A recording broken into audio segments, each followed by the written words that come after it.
Mike, you're Are on. you Mike, on you're on mute? mute. First Zoom I've done in a while. That's me, Jim. Sorry about that. Sorry about that, Oh, Devontae. no, you good. Hey, I was wondering if you could trace for us not just this season, but going back to last year, to the bubble, and this whole process of what it's been like together, your development, all of the practices, preparing for games, and what you've seen as that this whole process has played through, and you become the player that you are right now.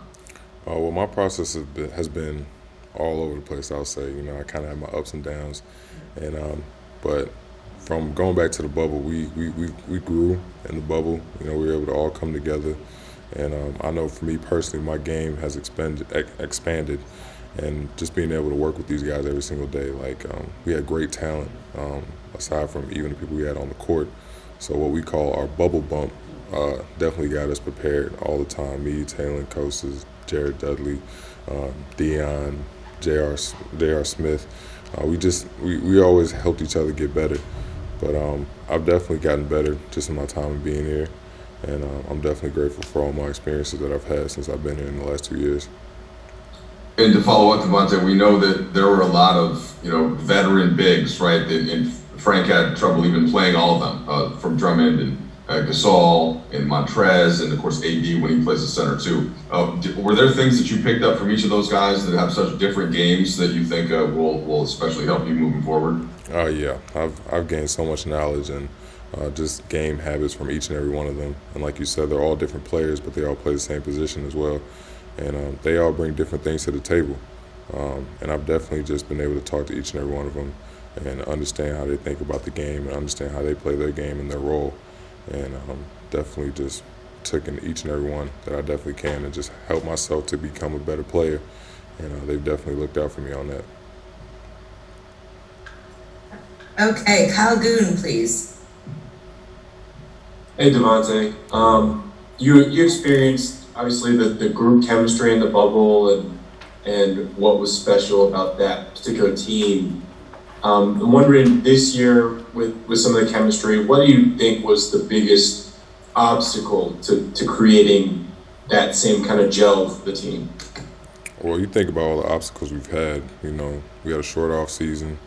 Um, the, Coming off the bubble championship, it was literally like a month and a half of us to be able to rest or have an off season, and then a different team coming in. It's hard to build chemistry in just a month and a half of trying to make things happen. But it was a difficult situation, obviously, but it was obviously something that could have been done. And we had great players last year and this year. Things just kind of just didn't work out for us in our favor. But we'll learn from our experiences and keep going. Okay, Harrison Fagan, please. Hey, Devontae. I was just wondering, you mentioned going back to college, like that Trez was someone that you wanted to kind of model your game after, and like even before, well before he joined the Lakers. So I was just wondering what it was like to get a chance to play with and learn from him this year. It was cool. I actually met him one time before he even became a Laker at the Apple Store, and I kind of told him my experiences because we kind of knew a couple of the same people, coaching-wise. But that was a surreal moment for me, being able to, from being compared to him from in college. Our game resembled each other.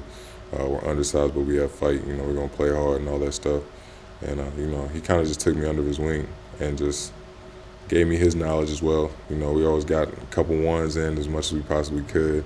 And he's definitely given me a lot of his game and his knowledge as well from, what he does best at and how he plays his game. And he's definitely helped me out, and I appreciate him for doing that with me. Okay, Dan Wilkie, please.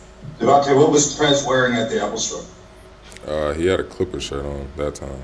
Oh, okay. So pretty subdued then. Nothing too crazy. Yeah, it was chill. I'm curious for you, kind of having a front row seat for LeBron and AD these last 2 years. Are there any specific games or moments or memories that stick with you most? Obviously, Bron and AD in the playoffs last year. Bron's 40 ball this year. AD's 40 ball this year. They're generational players. There's people that aren't like them. They're different. And to be able to watch it for the last 2 years, it's something that I can never take for granted. For me personally, watching basketball, watching Braun, and to be able to see it in person and see, you know, all the things that happen behind closed doors. He continues to work even when people think that he's not, and he's the greatest player in the world. AD, he's a whole different player. He's a generational player. There's not many bigs that are like Anthony Davis, and to be able to sit and play and learn and talk to them and understand the game from their perspective each and every day, I've gained so much knowledge from those two guys, and they're different kind of players, generational players, Hall of Famers, and I'm blessed that I was able to watch them each and every day.